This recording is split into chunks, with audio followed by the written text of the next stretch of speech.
Salutare toată lumea, Paul aici și după propunerea lui Andrei Cose, eu voi face un review la itemele mele de pe Gangster Pass.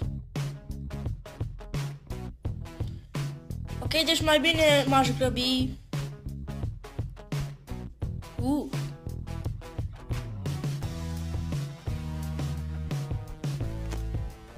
Mă interesează pe mine de McDonald's.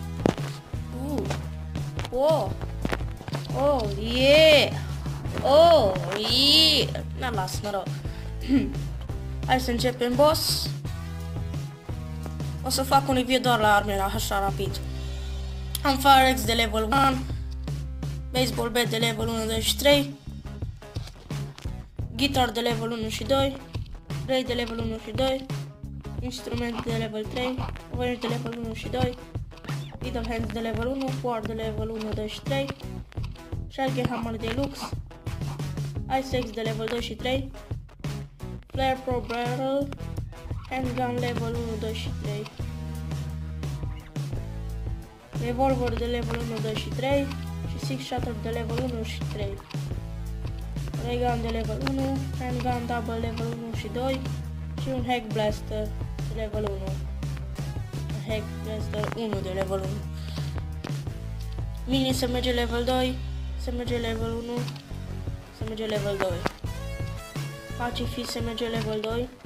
Mini SMG Double level 1, 2. SMG Double level 1. Deluxe Shotgun, Shotgun level 1, 2, Shotgun level 1 și 3, Rat Shotgun de level 1, Heavy Shotgun de level 2, Death's and Roll level 1, Sling Slinger de level 1 și 2, Arc Dispenser de level 2, Classic AR level 1 și 2, Modern AR Combat de level 1 și 2, Tactical AR de level 1, Heavy AR de level 3, Street Mover de level 1, Flame Tower level 2 și 3, Light Machine Gun level 1 și 2, Not So Minigun de level 1 și Hand Mortar level 1, Sniper Rifle level 1, Sniper Rifle level 2,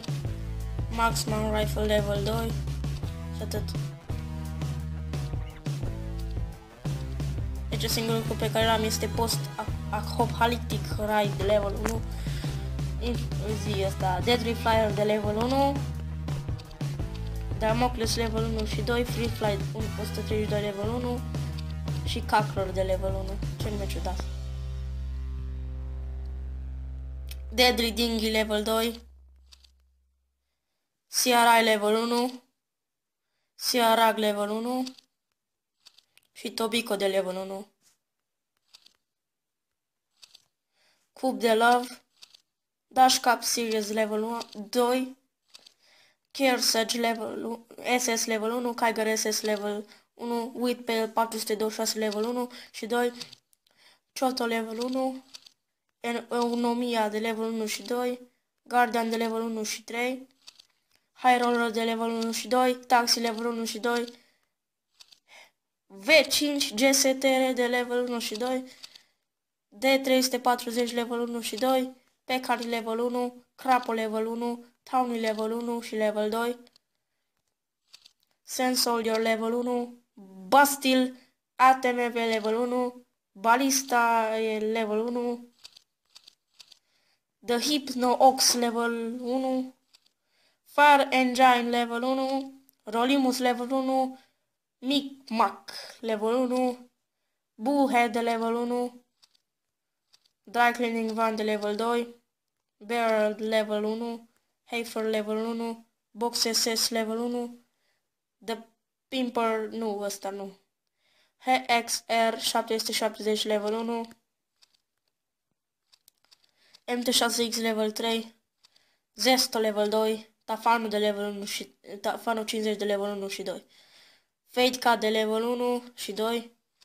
Brushed Hair de level 1 și 2, Tide Hair de level 1, Cap level 1, Benny level 1 și 2 și 3, Hat level 1 și 2, Baklava de level 1, Mohawk level 1, Latin Fedora level 1,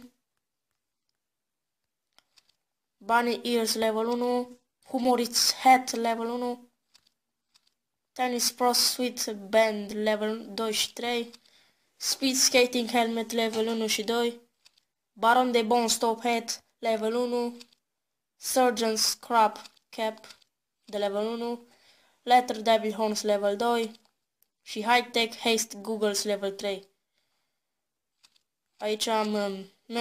MMA Gloves level 3, T-shirt level 1, Shirt level 1 și 2, Crewneck level 1 și 2, de fapt doar 1, Hoodie level 1, Track Jacket level 1 și 2, Sweat Jacket, what, Biker Vest, Robber Vest level 2, Robber Vest level 3,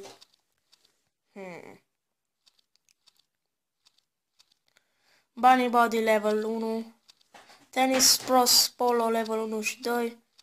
Speed Skating Spandex level 1, Baron de Bones Blazer level 1, Surgeon Scrap Shirt level 1, Firefighters Jacket level 1 și, în final, Boxer Trunks de level 1, MMA Trunks de level 1, Sweat Pants level 1, Trino Shorts level 1 și 2, Denim Shorts level 1 și 2, Strike Cut Jeans level 2 și 3, Skinny Jeans level 3, Biker Pants level 1, Robber Pants level 1, Bushido Bandole level 2, ce nume ciudat, Quarterback Quets level 2, Hockey Blades level 1, Tennis Pros Calves level 1 și 2, Speed Skater Skates level 1, Baron de Bones Trousers level 1, Surgeon Scrap Slacks level 1 și atât. Stați să mă pun la lumină pentru încheiere. Eu am fost Paul, mulțumesc pentru vizionare. Dacă v-a plăcut, nu uitați ca să dați un like și un subscribe. Nu mai bag chestia aia pe care o băgam eu întotdeauna. Pa!